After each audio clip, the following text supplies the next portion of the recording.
Assalamualaikum warahmatullahi wabarakatuh. Bismillahirrahmanirrahim. Alhamdulillahirabbil alamin. Allahumma sholli ala sayyidina Muhammad wa ala ali sayyidina Muhammad kama barokta ala sayyidina Ibrahim wa ala ali sayyidina Ibrahim fil alamina innaka hamidum majid. Kagem para kadang pamirsa kreweng aji ingkang kinurmatan dalah kaum muslimin wal muslimat ingkang dipun rahmati dening Gusti Allah Ta'ala. Sumangga kita lajengaken pangaji-aji kula lan panjenengan sedaya tumrap dawuh-dawuhipun Gusti Allah Ta'ala ingkang kaserat wonten Al-Qur'anul Karim. Ing saat punika masuk utawi mlebet serat Ali Imran serat nomor 3 ayatipun ayat 3 dumugi ayat 3 dumateng para kadang ingkang ing sapunika nandhang gerah mugi-mugi Gusti Allah Ta'ala enggal paring tombo paring usada wusana seger kewarasan kados wingi uni. Dumateng para kadang ingkang ing sapunika nandhang masalah ingkang awrat, masalah ingkang rumit, mugi-mugi Gusti Allah Ta'ala enggal paring solusinipun ingkang sae-saenipun. Mugi-mugi kula panjenengan sedaya tansah pinaringan seger kewarasan ayem tentrem kuat slamet sabar lan tawakal dening Gusti Allah Ta'ala lan ugi pinaringan gampang lan gampil anggen kula panjenengan sedaya nyambut damel pados rejeki ingkang halalan ingkang thayyiban ingkang barokah ingkang kuatah malimpah-limpah saged damel sangu umroh dhateng Mekah Al-Mukarramah. Mugi-mugi ugi kula panjenengan sedaya tansah pinaringan pangayoman dening Gusti Allah Ta'ala saking godha rencananipun setan lan iblis, saking fitnahipun Dajjal Ya'juj wa Ma'juj lan saking emara bebaya. Monggo kita lajengaken kajian kula panjenengan sedaya. Bismillahirrahmanirrahim. Qul in kuntum tuhibbunallaha fattabi'uni yuhibbukumullahu wa yaghfir lakum dunubakum wallahu ghafurur rahim.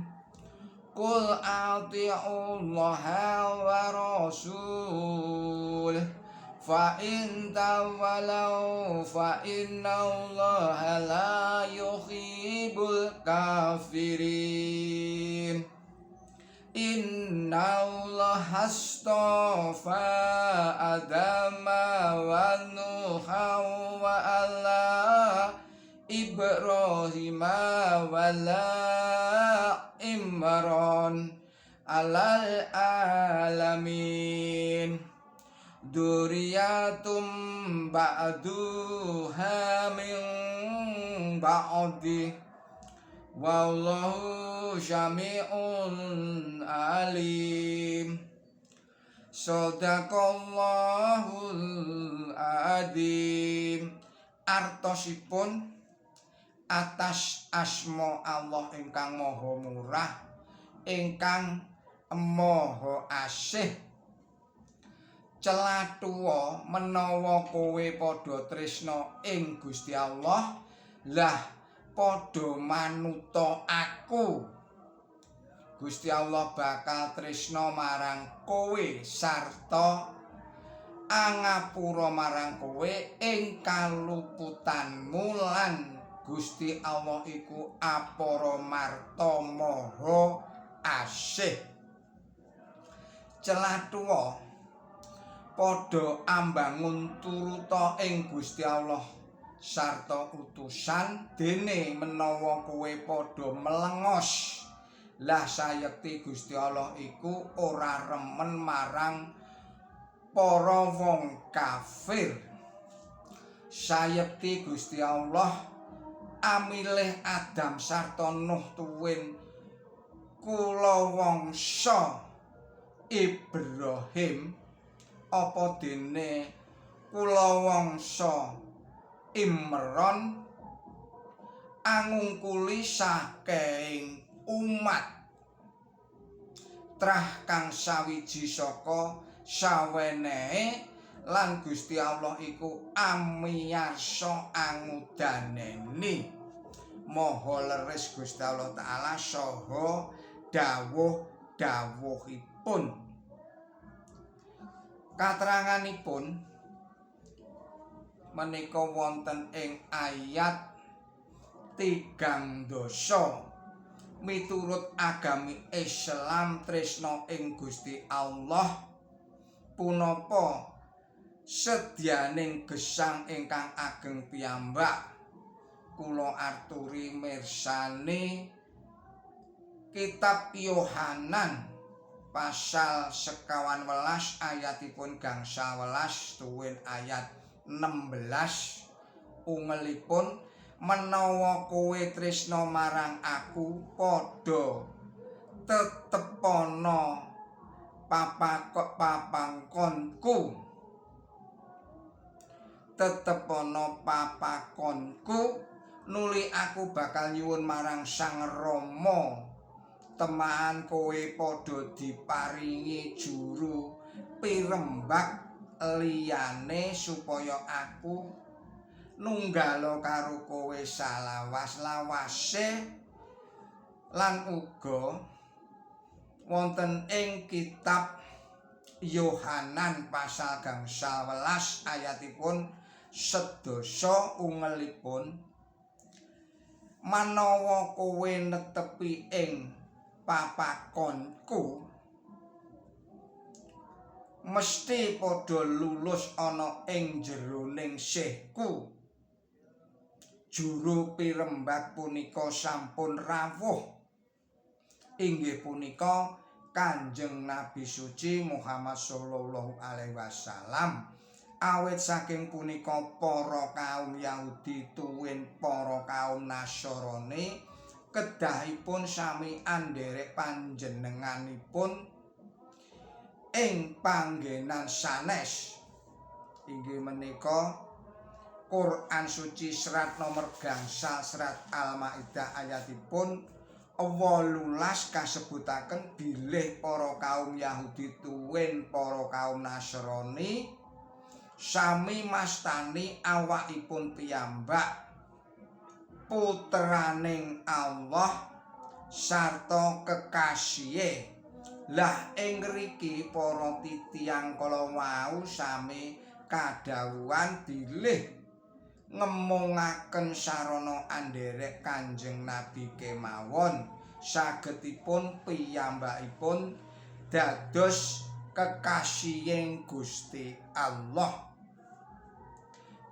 Katerangan utawi panjelasan salajengipun menika wonten ing ayat 3 kalih Imron ing dalem Quran suci punika sami kalian Amran ing dalem kitab Bible. Kanjeng Nabi Musa dalah Kanjeng Nabi Harun punika sami tedhak turunipun Amran. Kanjeng Nabi Musa ingkang anjumenengaken angger-angger Israel utawi sarengat Yahudi. Kanjeng Nabi Harun ingkang mangagengi anjumenengaken angger-angger kapandhitan Israel.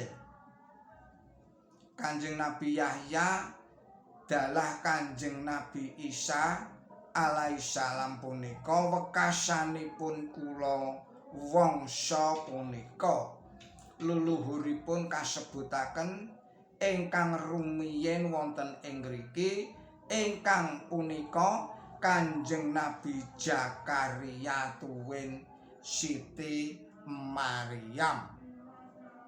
Katerangan salajengipun wonten ing serat 3:3. Kanjeng Nabi Nuh punika turunipun Kanjeng Nabi Adam. Kanjeng Nabi Ibrahim alaihissalam turunipun Kanjeng Nabi Nuh. Dene Imron tuwin putra wayahipun punika tedhakipun darah Ibrahim sanes kula wangsa sanes. Dene sababipun mila kasebataken piyambak-piyambak punika wonten warni kalih ingkang sepindhah turunipun Imron ingkang tumuli punika dados pandhirinipun angger-angger ageng ing antawisipun tiyang Israel sarta menggah ing sajatos-jatosipun bangsa Bani Israel lahir ingkang kaping kalih punika inggih lantaran panjenenganipun punika ingkang nomor kalih ugi lantaran tedhak turunipun Imron inggih punika Kanjeng Nabi Yahya alaihissalam tuwin Kanjeng Nabi Isa alaihissalam sarengat Musa winekasan. Sarengat Musa winekasan. Para kadang pamiyarsa dalah para kaum muslimin wal muslimat ingkang dipun rahmati dening Gusti Allah Taala. Cekap semanten kula pungkasi pangaji kula dalah panjenengan dumateng dawuh-dawuhipun Gusti Allah Ta'ala ingkang kaserat wonten ing Quran suci menika. Mugi-mugi menika sedaya ndadosaken kiyatipun iman tuwin takwa kula panjenengan sedaya dhateng Gusti Allah Ta'ala lan ugi saged ngiyataken ilmu tuwin tumindak becik kula panjenengan sedaya. Lepat nyuwun gunging samudra pangaksami billahi taufik wal hidayah. Ihdinas siratal mustaqim. Wassalamualaikum warahmatullahi wabarakatuh.